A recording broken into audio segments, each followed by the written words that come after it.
Hello, Bobby Torres of Frightbox Recording here, critiquing subscriber mixes, episode 23.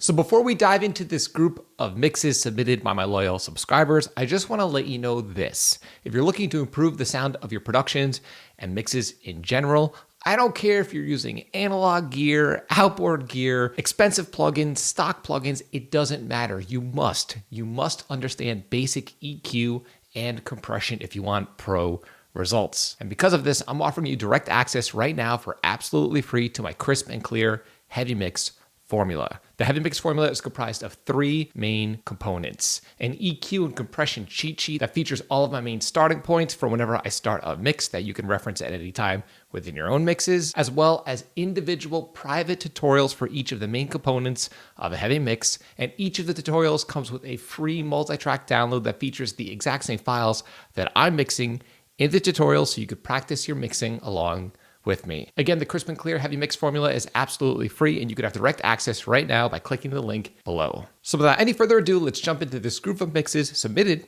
by my subscribers. And our first mix here comes from Kevin.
Okay, well, Kevin, I really like what I'm hearing. Killer playing, especially the guitar playing.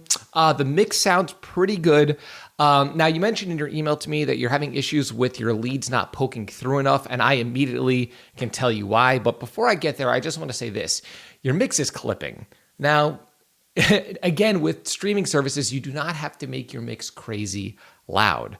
Actually, often, sometimes if your mix is too loud, streaming services will turn it down. It's kind of like the luck of the draw, to be honest with you. But anyway, you don't have to have your mix clipping like this. It's digitally clipping in my DAW. I can visually see it within the meters. I also want to say this. Depending on your taste for guitar tone, you might want to try a different impulse response.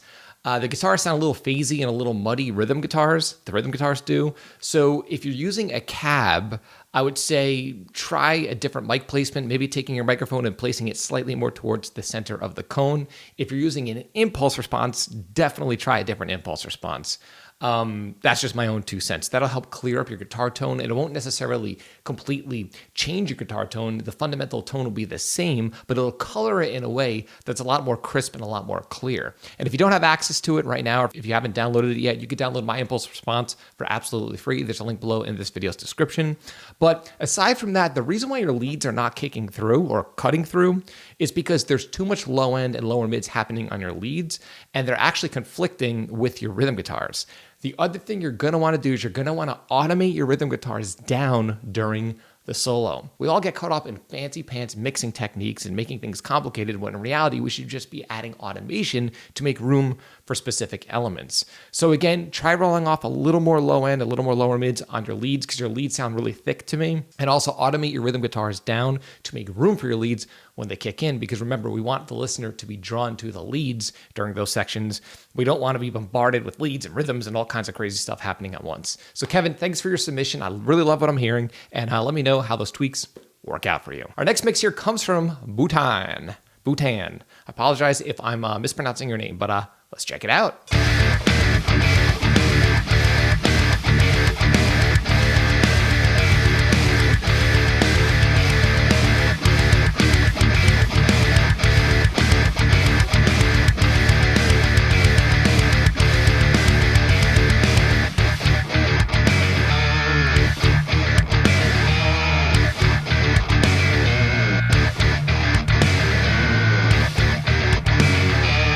Okay, well, Bhutan, I really like what I'm hearing. The performances sound really tight.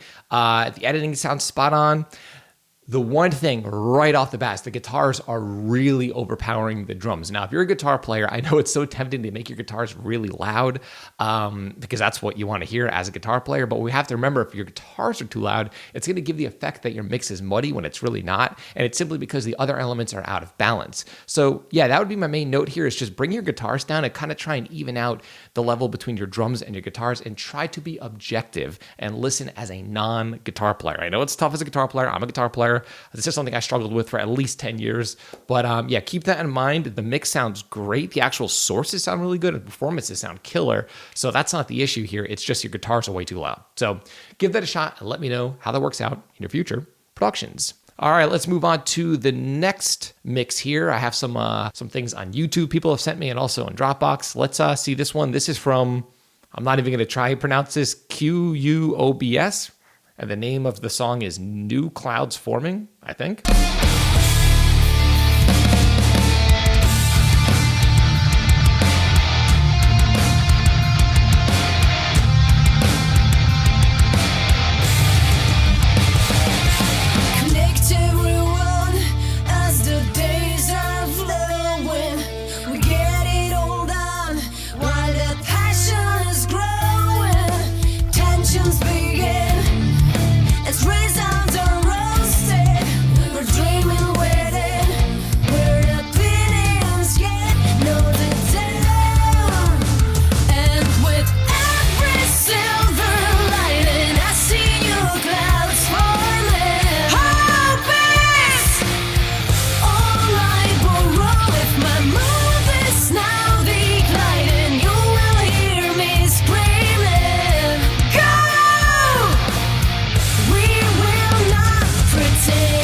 Okay, well, I really love what I'm hearing. It's kind of a mixed bag as far as the mix is concerned. A lot of it is killer. The sources sound awesome. The vocal mix in particular, as far as the processing, like EQ and compression and performance and all that kind of stuff, is killer. Killer guitar tones. The two things that stand out to me by far the most will be that the snare drum is way too loud. These are clearly heavily sample replaced drums or program drums. And the snare is really loud, so whenever there's like a ghost roll or a quick roll on the snare, it sounds really, really robotic. So what I recommend doing is definitely just taking the snare in general and turning it down a few dB and programming subtle dynamic shifts in the snare drum. I don't care if it's a live snare drum mixed with a sample. If this is the case, the sample is really loud and you're going to want to draw an automation on your snare so it sounds realistic. Always do this. Think about a drummer, how they actually sound in a room. Nobody hits a snare drum at the exact same intensity all the time. For example, if you have a death metal drummer, even some of the top death metal drummers in the world, when they blast, it's going to be slightly at a lower velocity than when they, play rim shots or play a simpler beat. So, and the same thing goes for fills, quick fills, whether it's a rock song, it doesn't really matter. And I hear a lot of just overbearing snare drum in this track. Again, everything else sounds really cool, like the sources sound great. The other thing that sounds way out of whack and out of balance to me is there are these vocals, I guess, in the chorus at the end that are just screaming loud for some reason. So all the vocals sound like they're at a decent level, and then they just get loud out of nowhere. So yeah, you might want to just either automate it down if it's on the same track, or just take that track where this extra vocal performance is and just kind of get it at a similar level to the main vocal performance. So those are my notes. Give that a shot. Let me know how it works out. Thank you for your killer submission. All right, our next mix here comes from Mobile Metal, and the song is called Cynical. Let's check it out.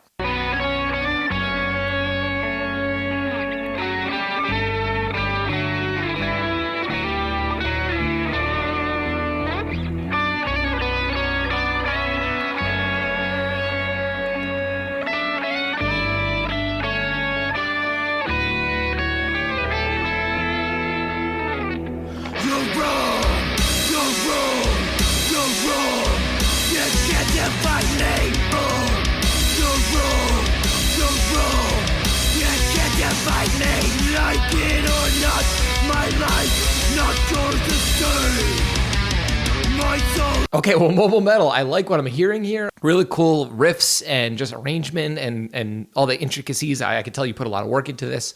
One thing I want to note is I hear the guitars are a little out of tune in the intro. That's just my own ear. It depends on how old school you're going. If you're going really old school and raw, then you could leave the out of tune guitars. It doesn't really matter. If you're going for super professional production, then I would make sure your intonation is set on your guitars and everything is nice and in tune before you record. The one thing I'm going to say here is that level-wise, the intro it's sounding like it's a soft kind of subdued thing. And then when the song kicks in, it's actually at a lower volume than the intro was when it gets heavy. So it could be due to some overcompression and some ducking happening, from when your mix exceeds a threshold on your master bus compressor and it's kind of clamping down. But I would kind of try and work that out and maybe have less compression on your master bus if that's the problem, or just balance your mix better in general, meaning have the intro nice and quiet, and then when the song kicks in, have that dynamic there where the song gets louder when it gets heavier. The final thing I'm going to mention here is that the cymbals are way too loud, and there's like a crash cymbal on the left side that's really taking my head off, so just take your crashes and turn them down. They don't have to be that loud in order to be heard. But overall, man, I like what I'm hearing. Keep up the great work and let me know of any of your future productions. And our final mix here comes from the band is called Lizard Spawn of Death. Let's hear what we got.